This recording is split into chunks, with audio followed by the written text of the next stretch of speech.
God of War is a game released in 2018 for the PS4 that was then brought to PC in 2022. The PC version has higher graphics quality, but also has settings lower than the PS4 quality if you have a weaker PC or prefer performance over being pretty. God of War, unlike its naming scheme, is pretty good. Being a reboot of the original series in 2005 while also being a continuation of the story, the gameplay has shifted from a fixed camera hack and slash to having a third-person camera for an extra close look on your glory kills and your pretty armor.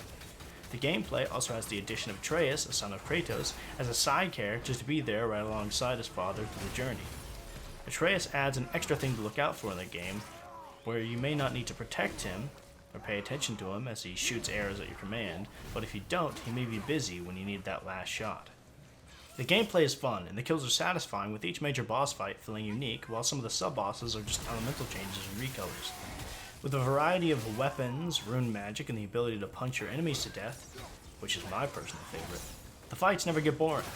The difficulty setting surely provides extra challenge for those who want it. And if the first time was too easy, New Game Plus is harder for the From Software lovers in us all. The graphics are beautiful, and the sound design adds hints of atmosphere to the game while you travel and adds action to the fights. While traveling, some of the characters tell stories, and I will say the stories that are told are fantastic, but it did seem to run out of them after I beat the main quest on the game. I didn't realize how much they added until they were gone. It fills the downtime of slowly rowing the boat from one place to another, or while you load through fast traveling, giving you useful lore and mythology knowledge that could pass you through a basic history class.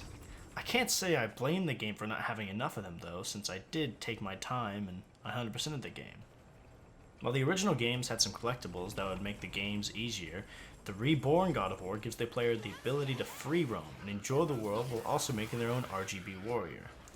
While many of the options look similar, there are rewards for beating bosses if you want good looking armor. This game also focuses on more of the story. While the old God of War games had a Kratos get mad at someone, dies trying to kill them, and then comes back from death to kill them with nothing but his anger, the new God of War has a story with character development, beyond the sharpening of his sword. You get to watch Kratos become the father he could never be as he struggles to do so.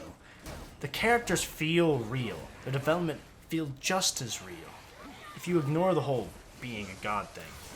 Another change in between games was the voice acting. Kratos is being performed by a different guy, and if I'm being honest, I only realized because I heard a slight difference in one of the scenes later in the game when they did a callback. I will say that if you didn't play the old God of War games and can't be bothered or want to, you might be a bit lost in the story, but with some basic Greek mythology, you should get through this game just fine. Overall, God of War has set a high standard for the sequel, and I hope they bring it to PC. P.S. Sony, please bring Spider-Man to PC. I will empty my bank account for it. I will do almost anything. I beg of you.